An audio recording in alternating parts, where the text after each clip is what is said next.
nós estamos estudando direito empresarial, os contratos empresariais, os contratos mercantis, os contratos que são feitos pelos empresários para fomentar o seu negócio, certo?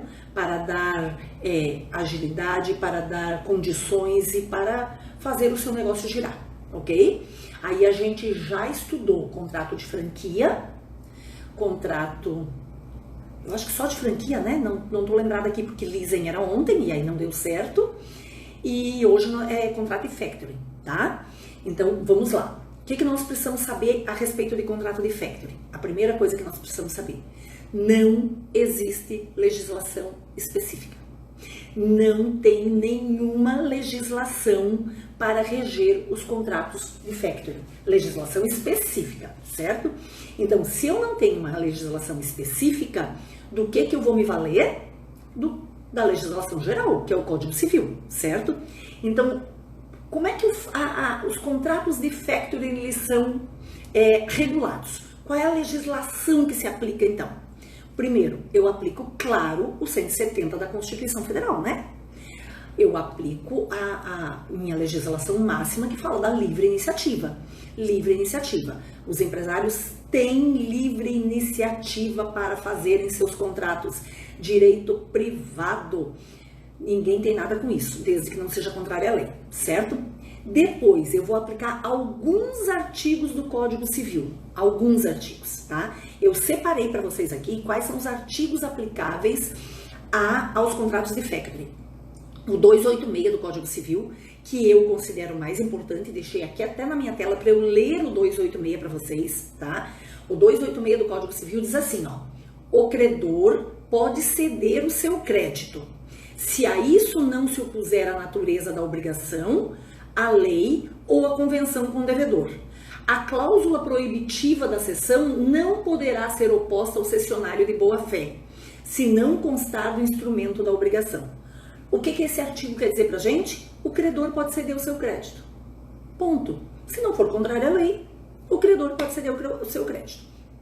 Além desse artigo, nós vamos usar o 425, nós vamos usar o 481 até o 498 e o 594. Todos eles vão tratar de cessão de crédito, de compra e venda e de prestação de serviços, certo? Depois disso, eu tenho uma resolução, que é muito importante também, só que ela é uma resolução de um artigo só, tá? Que é a resolução 2144 de 95, que é do Conselho Monetário Nacional, e essa é a legislação aplicável aos contratos de factoring. Só tô lhe dizendo isso porque lei seca cai na prova. 70% da prova é constituída de lei seca. Então, são artigos que precisam ser lidos. São pouquinhos, viu? São bem pouquinhos. Mas agora eu vou te explicar tudo que está nele. Tudo. Certo? Para você não precisar nem ler o artigo, porque a tia já vai te ensinar o que está escrito no artigo. Presta atenção aqui. Primeira coisa. Antes de eu entrar, eu tenho julgados muito importantes a respeito. Eu vou dar um jeito de chegar em vocês esse material, já estou prometendo faz dias, né? Mas eu tenho julgados importantíssimos, muitos restos a respeito de factoring que vão esclarecer o que nós vamos falar para vocês agora, tá? Primeira coisa que você precisa saber no contrato de factoring. Qual é o conceito? O que é um contrato de factoring? Certo? Contrato de factoring é um contrato que explora uma atividade de prestação cumulativa de serviços. Presta atenção aqui em mim. Eu tenho uma empresa que se chama faturizadora, é uma empresa faturizadora, tá? Que vai comprar os créditos de um credor que se chama faturizado. Porque esse contrato, ele é usado tanto na doutrina quanto na jurisprudência e na legislação com 3 nomes: factoring, fomento mercantil ou faturização. Ele pode aparecer na sua prova com os 3 nomes. E ele tem três pessoas que compõem. Existem 3 figuras que compõem esse contrato. O faturizador, que é a empresa de factoring, o faturizador, certo? Que é a empresa que vai comprar os créditos. O faturizado, que é a empresa que vende o crédito, e o próprio comprador. Eu vou te dar um exemplo e você vai entender tudinho que eu tô falando até agora, porque você tá dizendo assim, meu Deus, a tia veio pra cá falando grego hoje. Não, eu não tô falando grego, eu vou te dar um exemplo e você vai entender, tá? Fica bem tranquilo. Imagine você que eu tenho um posto de gasolina, tá? Eu tenho um posto de gasolina. Nesse meu posto de gasolina, eu vendo muito com cheque pós-datado. Vendo, eu vou recebendo, eu tenho clientes cadastrados, eu tenho clientes que adquirem comigo e tem cadastro, e eu vou negociando com cheque pós-datado e vou pegando esses cheques. E tem uma montoeira de cheque desse tamanho. Só que eu preciso de capital de giro no meu posto. Ou eu preciso de capital de giro, ou eu preciso fazer uma reforma, ou eu preciso ampliar o meu espaço, ou, em regra, capital de giro, fomentar o negócio, certo? O que eu faço? Eu pego esse monte de cheque que eu tenho, vou para uma empresa faturizadora e vendo os meus créditos. Vendo. Essa empresa vai comprar os meus cheques, vai me pagar por eles, vai reter um percentual, naturalmente vai reter um percentual, é esse o objetivo da empresa, é a sua lucratividade, é pagar os seus custos de administração, é pagar os seus custos de cobrança e ter a sua lucratividade, certo? É uma empresa que objetiva lucro, certo? E aí ela compra esses meus créditos. Ela fica com todos os cheques lá para ela e quando vai chegando os vencimentos, ela vai depositando e vai recebendo os valores. E ela já adiantou o valor para o faturizado fazer o seu capital de giro. Deu para você perceber? É simples. Vamos lá, mais um exemplo mais simples ainda, porque aqui eu tô falando em cheque, né? Aí você pode dizer assim, professora, mas cheque eu posso fazer depósito bancário, contrato bancário? Posso, e às vezes sai mais barato, tá? Que é um outro tipo de troca também, certo? Às vezes sai mais barato. Vamos imaginar aqui duplicata? Duplicata é um título de crédito causal. Você se lembra disso quando a gente estudou título de crédito? Título de crédito causal. Ele está vinculado a uma compra e venda ou ele está vinculado a uma prestação de serviços, certo? Então, eu tenho uma fábrica de sapatos, estou te dando um outro exemplo. Eu tenho uma fábrica de sapatos. Eu produzo sapatos para vender no atacado. E aí eu vendo sapatos para diversas lojas. Para todas as lojas de shopping, para todas as lojas. Eu tenho clientes espalhados pelo Brasil inteiro. Esses clientes que adquiriram os calçados de mim, eu emito duplicatas, certo? Ele vai me pagar com duplicatas. Essas duplicatas têm data de vencimento, 30, 60, 90 dias, não é verdade? Mas eu preciso de capital de giro, preciso de dinheiro à vista. Faço a mesma coisa.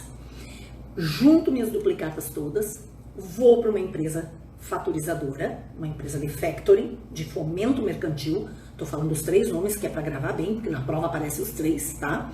Vou lá para minha empresa de fomento mercantil, faço com ela um contrato, ela fica com as minhas duplicatas e me dá o dinheiro antecipadamente. Desconta naturalmente os percentuais acertados comigo, né? Vai descontar o que ela acertou no contrato, sei lá, trocou lá comigo 10 mil reais em duplicata, me deu 9 mil em dinheiro, ficou com R$1.000 para ela, para os seus custos e sua lucratividade. E eu fiz capital de giro e tá pronto, certo? O que você precisa saber? O meu comprador, o cara que me devia, aquela lá, o dono da loja que me devia duplicata, ele pode se opor? Ele tem alguma coisa a ver com isso? Não, ele não tem, porque os créditos podem ser cedidos, tá? Podem ser cedidos. O que você precisa saber? Ele precisa ser comunicado, não é anuência. Ele precisa ser comunicado, porque quando eu faço uma cessão de crédito, olha bem, hoje nós vamos dar muito cessão de crédito, porque a gente já estudou título de crédito um pouquinho, a gente sabe que o título de crédito se transfere por endosso. Aqui não, aqui é uma cessão de crédito, eu transfiro por contrato, transfiro o meu crédito por contrato, certo? Quando eu faço uma cessão de crédito, o meu credor originário, o meu devedor originário, ele tem que saber que agora ele não paga mais para mim. que agora ele paga para a empresa faturizadora. O contrato que ele tinha comigo, que ele me devia uma duplicata, hoje ele não deve mais para mim. Hoje ele deve para a empresa que adquiriu os créditos. Então ele é comunicado, certo? Por quê? Porque se ele não for comunicado e ele pagar para o credor originário, o pagamento está valendo. Está valendo e a empresa de factory que vai cobrar do credor originário, entendeu? Então ele tem que ser comunicado, para ele ter ciência que hoje ele não paga mais para o dono da fábrica de sapato, que agora ele tem que pagar lá para a empresa, certo? O que mais que você precisa saber? Empresa de factory não é instituição financeira.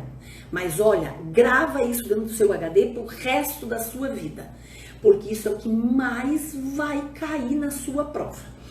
Empresa de factory não é banco, não é instituição financeira.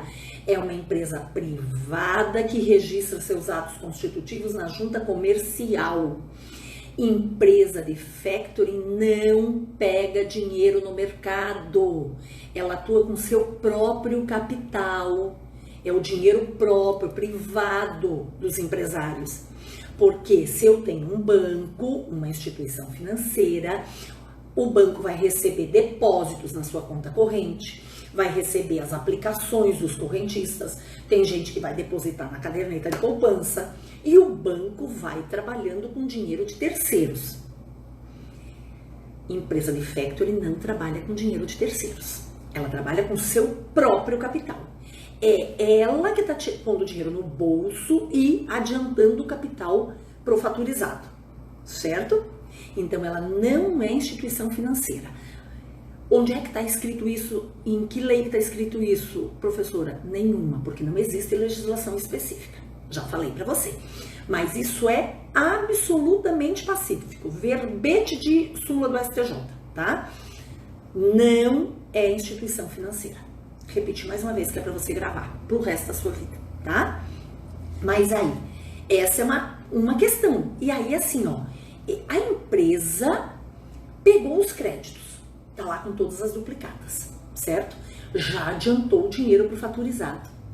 E se no dia de receber a duplicata, o credor não pagar, o devedor não pagar? Como é que fica essa situação? Como é que fica a situação da empresa faturizada?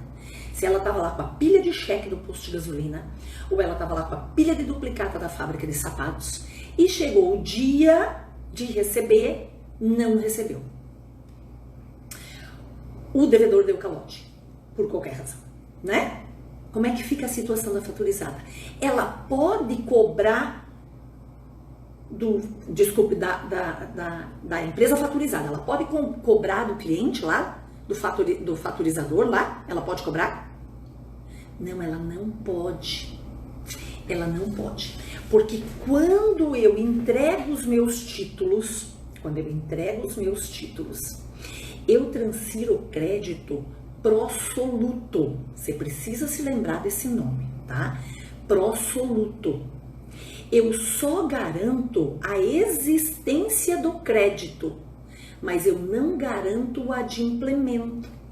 Eu só digo para a empresa que está adquirindo para a empresa faturizadora, eu só digo para ela, olha, esta duplicata que eu estou lhe passando, ela é legítima, ela pertence a uma compra e venda, todo o negócio é verídico e bem feito e de boa fé, isso eu garanto para você. Agora, se o dono da loja vai pagar, aí eu já não garanto. Isso se chama prosoluto. A gente que estudou direito precisa se lembrar desses nomezinhos, né? Porque infelizmente na hora da prova vai cair este nomezinho. E você precisa então saber a diferença entre prosoluto e prossolvendo, tá? Quando eu digo que eu tenho um crédito prosoluto, eu estou dizendo que eu garanto a existência do crédito, mas eu não garanto o pagamento do crédito, tá? E quando eu tenho um crédito prossolvendo, eu garanto as duas coisas. eu garanto tanto que o crédito existe, quanto o pagamento do crédito. Se o devedor originário não pagar, eu assumo o pagamento. Você entendeu a diferença? Pró-soluto e pró-solvendo, com garantia de pagamento, sem garantia de pagamento. Pró-soluto sem garantia, pró-solvendo com garantia, tá? Muito bem, então, em regra, os contratos de factory, eles são feitos pró-soluto, tá? Pró-soluto, o que significa o faturizado só garante que o crédito existe, mas ele não garante o pagamento, tá? Ele não garante. Então, o risco do inadimplemento fica com a própria empresa. Esse é o risco dela, tá? Bom, olha só. Eu coloquei aqui para vocês, deixei aqui no meu Código Civil. Cadê meu Código Civil? Tá aqui, ó. O artigo 296 do Código Civil, que garante isso que eu tô dizendo para você. Salvo estipulação em contrário, o cedente não responde pela solvência do devedor, tá? Se ele respondesse, para a empresa faturizadora estava muito bom. Ela não tinha risco nenhum. Porque imagina a quantidade de garantia que ela tinha. Ela tinha o título na mão para poder executar. Ela poderia cobrar do devedor originário. Se ele não pagasse, ela poderia executá-lo. E ainda assim ela poderia comprar do cedente. Ela poderia cobrar do cedente. Cadê o risco dela? Ela não tinha risco nenhum. Cadê o risco do negócio dela? Certo? Nada. Então a garantia não existe, tá? Claro que nós estudamos direito. E se nós estudamos direito, sempre vai ter o salvo se, né? Então, salvo se ficar acertado isso no contrato, que vai ser pró-solvendo e não pró-soluto. Mas a regra é pró-soluto, tá? E que tipo de contrato é esse que eu faço? Eu faço um contrato, né? E nós conhecemos as classificações dos contratos. Este é um contrato bilateral. Por que ele é bilateral? Claro, ele tem duas partes. Negociando. Eu até falei que tem o comprador, mas o comprador não se envolve nesse contrato, tá? Ele não precisa da ciência dele, ele não precisa da anuência dele. Então é um contrato bilateral. Eu tenho o faturizador e o faturizado. Eu tenho a empresa que adquire o crédito e a pessoa que vende o crédito, tá? Esse contrato é um contrato consensual. Ele não é real, eu não vou estar transferindo nenhum patrimônio real para a faturizadora. Eu não estou dando nenhuma garantia real nem nada, ele é um contrato consensual. Basta a vontade das partes. Esse é um contrato consensual, basta a vontade das partes. Ele é um contrato de trato sucessivo. O que é um contrato de trato sucessivo? É um contrato que ele vai se renovando cada vez que eu vou lá trocando meus títulos, trocando meus créditos. Então eu faço um contrato mãe, e toda semana, todo mês, cada 15 dias, eu tenho duplicata para trocar, eu tenho cheque para trocar, eu vou lá. Ele é de trato sucessivo, ele vai se renovando o tempo inteiro, tá? Ele é um contrato oneroso. Por que ele é oneroso? Claro, tem custos. Tem custos. A empresa não está fazendo isso por benevolência, ela está fazendo isso para ter lucratividade. Ela vai receber por isso. E ele é um contrato atípico. Por que ele é um contrato atípico? Porque ele não está previsto como um contrato nominal, ele não tem uma legislação. Ele é diferente, por exemplo, de um contrato de compra e venda, de um contrato de fiança, de um contrato de franquia. Ele não tem uma legislação, ele é um contrato atípico. E quando ele é um contrato atípico, será que eu coloquei aqui o artigo? Eu acho que não, mas enfim, depois eu te digo o artigo que fala do contrato atípico, tá? E aí eu tenho duas formas de contrato. Eu tenho o tradicional, que é esse contrato que a gente viu até agora. Até agora a gente está estudando. Contrato de factoring tradicional. É aquele que a empresa faturizadora está adquirindo os créditos de um faturizado. E quando ele está adquirindo os créditos, ele antecipa o dinheiro, retém o seu percentual e ele assume os riscos todinhos. Esse se chama factoring tradicional. É o mais comum, é o que vai cair na sua prova, basicamente é o que vai cair na sua prova. Mas existe um outro tipo de contrato de factoring que ele é chamado de contrato de vencimento. Desculpe.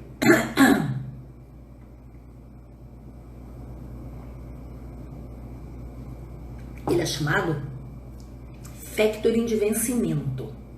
Esse contrato, ele é um pouquinho diferente, tá? Não costuma cair muito em prova, mas você precisa saber. É aquele que eu contrato uma empresa para fazer as cobranças para mim. Para fazer as cobranças. Vou te dar um exemplo, você vai entender. Eu tenho uma grande loja, grande, e eu vendo muito, com duplicata, com cheque predatado, com nota promissória, com todo tipo de títulos a vencer.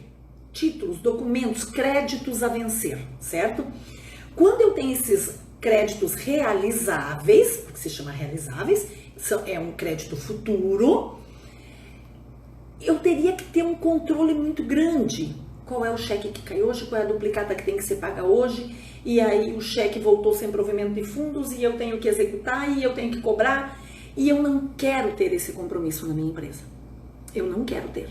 Então eu contrato uma empresa faturizadora para fazer esse trabalho para mim. Então ela não vai me adiantar o dinheiro. Não é que eu esteja precisando para capital de giro ou para ampliar meu negócio. Não, não. Eu só quero me livrar desse trabalho, tá? Então eu faço com essa empresa um outro tipo de contrato. Aí ele se chama factoring de vencimento, tá? É assim, a empresa vai pegar esses títulos e vai providenciar a cobrança deles. E aí vai me pagando.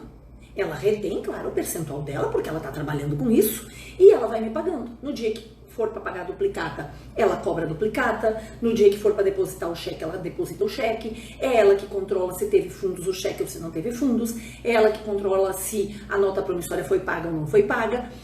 O faturizado, ele só fica aqui, esperando receber. Quem faz todo o trabalho é a empresa faturizadora, certo? Então são dois tipos de contrato. Esse não é tão comum, mas você precisa saber. Vai que cai na sua prova, né? Vai que cai. Muito bem. O que mais que você precisa saber? Tem uns tópicos aqui pra gente conversar. Não existe relação de consumo entre faturizadora e faturizado. Presta atenção, não existe relação de consumo, tá? Não é assim, porque houve uma prestação de serviços e por qualquer razão essa prestação de serviços não saiu a contento, eles vão ter um litígio judicial. Pode usar o Código de Defesa do Consumidor? Pode não. Não é uma relação de consumo, até porque nós sabemos o que é uma relação de consumo. Para existir uma relação de consumo, eu tenho que ter um fornecedor e um consumidor como destinatário final do produto ou do serviço. Aqui eu estou trabalhando entre contratos empresariais. Contratos empresariais não existe relação de consumo, tá? Então, não é relação de consumo entre faturizadora e faturizado, tá? Relação de consumo até pode existir entre o faturizado e o seu credor original, né? Porque vendeu sapato, sei lá, vendeu gasolina no posto de gasolina, aí quem comprou era o consumidor final, pode até existir. Agora, entre as empresas não existe relação de consumo, tá? Que ótimo! Não tá aqui, mas eu acabei de me lembrar que eu preciso lhe falar que é justamente na relação de consumo. Imagine você que o faturizado, ele negociou o crédito com a faturizadora. O crédito, tá? Então, se o devedor originário tiver alguma exceção para colocar contra o cedente, ele vai poder colocar contra a faturizadora. Para que eu traduzo para você. Para que eu traduzo, tá? Então, imagine você, vamos voltar para nossa fábrica de sapatos, tá? Então, eu vendi sapato, tô na loja de sapato, nem tô na fábrica. Vendi sapato, certo? Vendi sapato e eu tive um problema na entrega dos sapatos. Qualquer problema na entrega dos sapatos. Eu vendi lá uma coleção inteira para a loja vender, eu sou a fábrica, vendi uma coleção inteira para a loja vender, e a loja tá com as duplicatas, me emitiu as duplicatas e eu tô para receber. Eu peguei essas duplicatas, vendi para a faturizadora.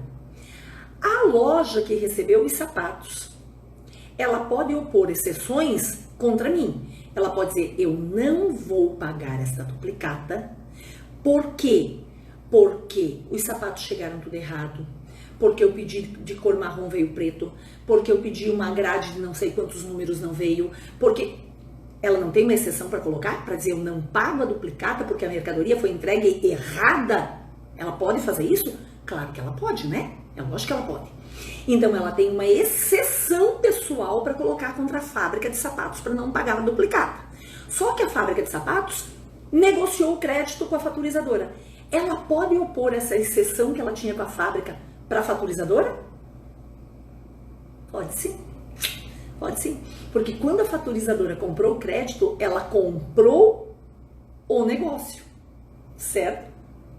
Só que eu disse para você que a empresa que vendeu, ela vendeu o crédito pro soluto, certo? Então ela garantiu para a faturizadora que o crédito existia. Não é verdade? Ela garantiu que o crédito existia.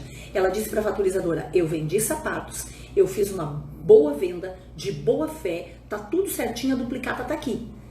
A empresa faturizadora comprou acreditando nisso, né?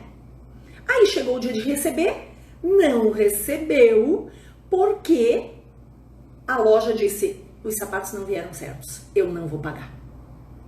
O que a faturizadora vai poder fazer?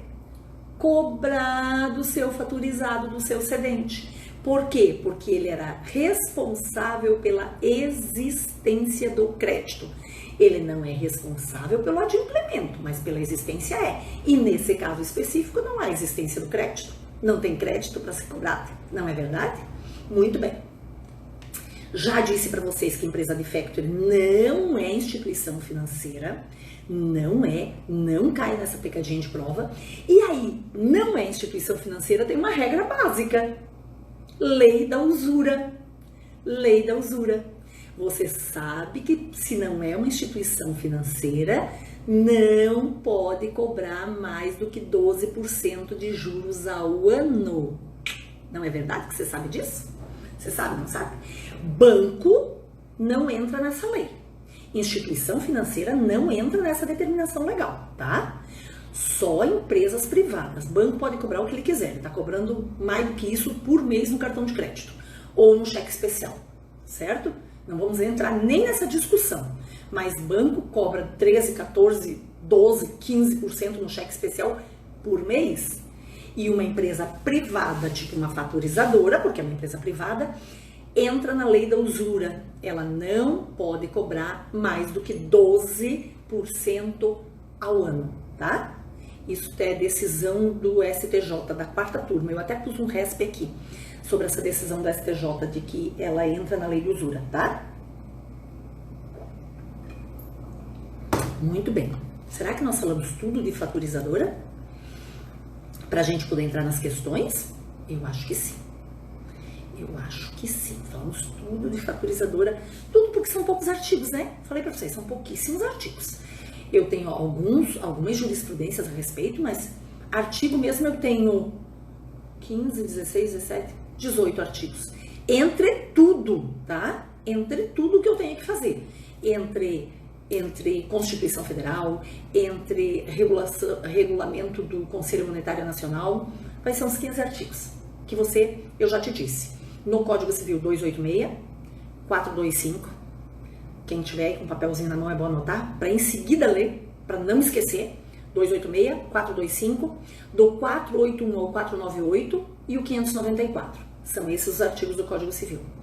E aí a resolução 2144 de 95 do Conselho Monetário Nacional, ok? Pronto, é isso. Vamos responder questões então, só para vamos ver se a gente entendeu tudo o que precisava. Cadê as nossas questões? Cadê as nossas questões? Cadê as nossas questões? Questão número 1. Questão número 1. Essa questão número 1 foi cobrada para uma prova de juiz federal do TRT. E era aquela questão que faz assim, o item 1 tá certo, o 2 tá certo, o 1 e o 3 estão certo, qual é o item que tá certo, todos estão errados, é esse tipo de questão, tá? Então o item 1 dizia assim, primeiro, o enunciado, analise as afirmações a seguir acerca do contrato de factoring.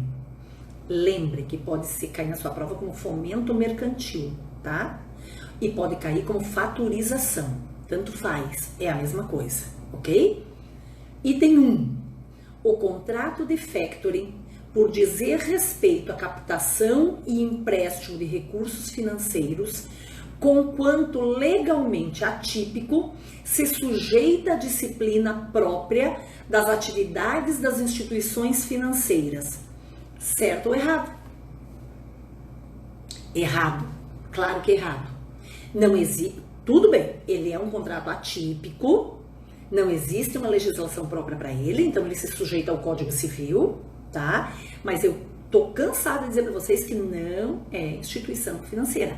Então ele não se sujeita à regulamentação de instituição financeira. Inclusive porque ele não faz captação de recursos e ele não faz empréstimo de dinheiro, tá? Então, item 1 errado. Item 2. O contrato de factoring se sujeita, dentre outras normas, ao Código de Defesa do Consumidor, ainda que firmado com pessoa jurídica, sendo despicienda a prova de hipossuficiência. Nós já sabemos que é errado. Errado. Item 2 está errado também. Mas eu precisaria só contar um negocinho para vocês do Código de Defesa do Consumidor, porque provavelmente isso cai na sua prova de defesa do consumidor. Existe possibilidade de um contrato entre duas empresas ser aplicado o Código de Defesa do Consumidor? Existe em caso excepcional. O STJ mitigou um pouquinho essa regra de que consumidor é quem adquire o bem ou produto como destinatário final, porque ele até entendeu que as empresas muito pequenas, que têm uma hipossuficiência muito grande em relação, ou hipossuficiência ou vulnerabilidade, hipossuficiência, questão de pobreza, e vulnerabilidade, um desconhecimento tão grande em relação ao seu fornecedor, que se aplicaria o Código de Defesa do Consumidor. Mas é um caso excepcionalíssimo, tá? Neste nosso caso, não se aplica. Isso aqui é só uma observação. No nosso caso, não se aplica. Empresa de factoring não se aplica Código de Defesa do Consumidor, tá? Então, o item 1 estava errado, o 2 estava errado. Vamos ver o 3. No contrato de factoring, é imprescindível que a transmissão das obrigações entre as partes se dê em caráter pró-soluto. Viu que eu disse para você que você tem que conhecer essas palavras? Pró-soluto, pró-solvendo. São as palavras que, infelizmente, o nosso examinador cobra assim na prova. E você se lembra o que é pró-soluto? Pró-soluto é quando eu garanto a existência do crédito. Eu não garanto o pagamento, mas eu digo crédito é bom. Portanto, claro que o nosso item 3 está certo. Vou repetir. Não existe... No contrato de factoring, é imprescindível que a transmissão dessa obrigação entre as partes se dê em caráter pró-soluto. Claro que sim, é imprescindível que eu diga, o crédito é bom, eu estou vendendo para você um crédito real, ele não é um crédito falso, ele não é uma duplicata fria, ele não é um cheque que eu sei que é furtado, sabe? Princípio da boa-fé, imprescindível. Então o 3 está certo. No nosso caso era só o item B correto que dizia assim, apenas o item 3 é verdadeiro, tá? Agora eu tenho uma questãozinha CESP, eu coloquei uma embaixo da outra só para você ver como é cobrada, diferente, de forma diferente o mesmo assunto. Essa questão CESP é só certo e errado, e dizia assim, a respeito dos contratos mercantis, assinale a opção. No contrato de factoring, o faturizado transfere ao faturizador, em regra geral, créditos pró-solvendo. Tu viu como o assunto é cobrado de forma diferente, em questões diferentes, por bancas diferentes?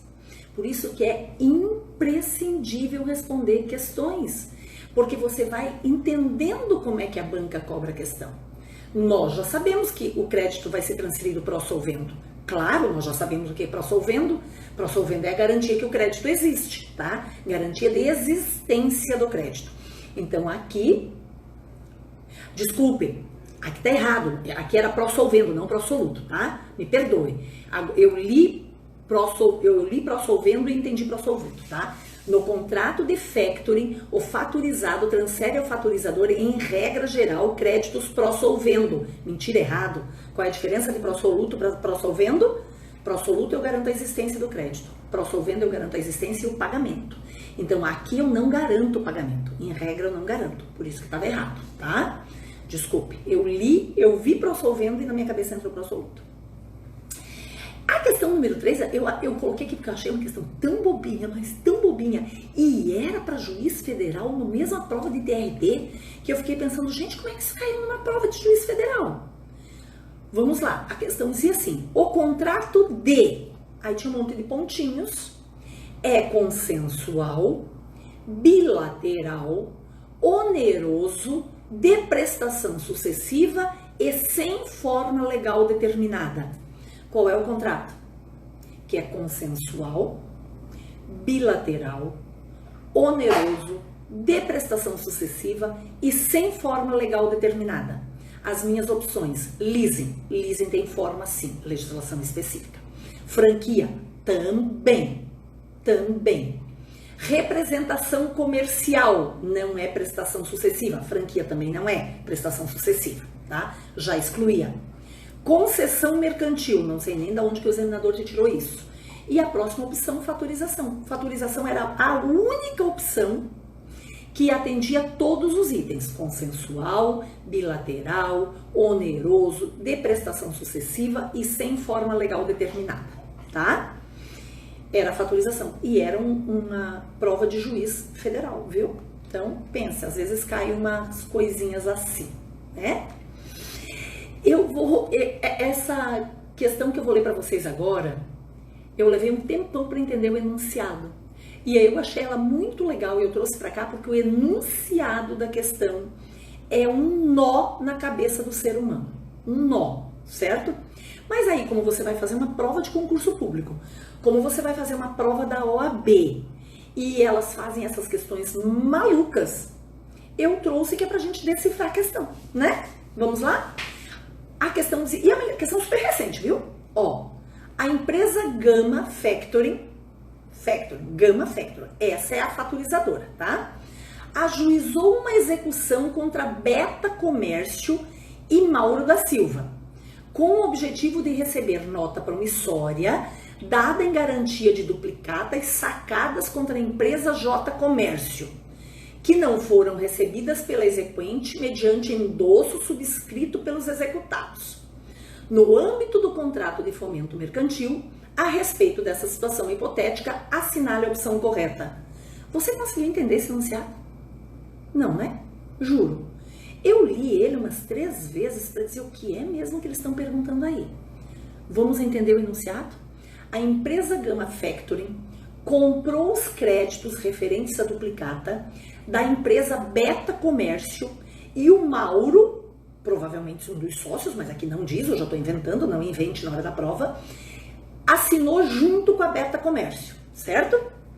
Só que esses créditos que a Beta Comércio tinha, quem era o devedor era a J Comércio. Vamos imaginar aqui, Beta Comércio era fábrica de sapatos. Vendeu para a J Comércio para receber em duplicata. Ela pegou essas duplicatas e negociou com a Gama Factoring. Quando a Gama Factoring for cobrar da J Comércio, não recebeu. A J Comércio não pagou. Ela resolveu executar Beta Comércio, que era quem tinha passado para ela, certo? E aí nós temos que saber, ela poderia ou não poderia fazer isso? E a questão perguntou uns outros conhecimentos também, mas a gente conversou sobre eles. Vamos tentar entender nos itens? Item A. A existência do crédito em si não pode mais ser discutido pela Gama Factoring. A Beta Comércio, quando vendeu as duplicatas, ela garantiu a existência do crédito? Pró-soluto, ela garantiu. É obrigatório, não é? Imprescindível, ela garantiu. E agora, se a J Comércio dissesse, eu não vou pagar porque os sapatos chegaram todos estragados, a faturizadora pode exigir? Pode. Eu disse para vocês que nesse caso ela pode. Por quê? Porque quem vendeu o crédito garantiu a veracidade da duplicata, garantiu a boa existência do crédito. E aí, se a empresa, se o devedor disser assim, eu não vou pagar porque os sapatos chegaram todos estragados, claro que ela pode discutir, sim, a existência do crédito. Por isso, o item A estava errado, tá? Letra B. A letra B diz assim, ó. De acordo com o entendimento do STJ, a Gama Factoring se caracteriza como instituição financeira. Essa a gente não precisa nem discutir. Nós sabemos que não é instituição financeira. Incorretíssima. Letra C. A regra é que a Gama Factoring assuma o risco e não tenha direito de ação de regresso contra a Beta Comércio e Mauro da Silva. É verdade isso ou é mentira? Claro que é verdade. Quando a empresa comprou o crédito, ela comprou o crédito. O risco do inadimplemento é dela. A Beta Comércio só garantiu a existência do crédito, mas ela não garante o adimplemento. Então a letra C está super certa. Por quê? Porque nos contratos de factoring, nós sabemos desde o começo, a regra é pró-soluto, só garante a existência, não garante o adimplemento. Então vamos ver por que a D está errada. Nesse tipo contratual, os executados devem garantir a solvência do crédito. Já discutimos no item C, eles não garantem a solvência do crédito, eles garantem só a existência. Vamos ver por que a E está errada. A executada não poderá alegar defesa que tenha contra o emitente da duplicata. Olha, quando eu li isso aqui, me deu vontade de xingar o examinador. Xingar o examinador. Porque se ele coloca isso aqui na hora da prova, depois que você já respondeu 80 questões e você está fazendo direito empresarial, factoring, ele coloca um negócio desses, eu vou lhe contar. Sabe o que está errado nesse item? A executada. Quem é a executada? A Beta. Como é que ela pode opor exceção contra o devedor dela? Quem pode fazer é o contrário. É o devedor contra ela, não é verdade? É a J Comércio que pode dizer para ela assim, eu não vou pagar porque esse sapato que você me vendeu tá todo errado, veio tudo estragado. O devedor pode opor exceções pessoais. Só que aqui a questão dizia, a executada vai alegar exceções pessoais? Como que a executada vai alegar? Se a executada era o credor originário. Isso aqui deu vontade de chorar quando ele li isso, porque na hora da prova isso aqui ia confundir a cabeça do ser humano, certo? Mas como vocês estão aqui estudando factoring, não vai mais confundir a cabeça de ninguém, não é verdade, meu povo? Então olha só, hoje a gente estudou contratos mercantis factoring. Eu não vou nem mentir para vocês que ele é de se entender nos contratos mercantis, o que eu acho um pouquinho mais complicado. Os outros são mais simples. Todos os outros são muito mais simples. Factoring, ele exige um pouquinho mais de estudo, tá? Então, realmente, eu sugiro que você estude, porque você viu que cai.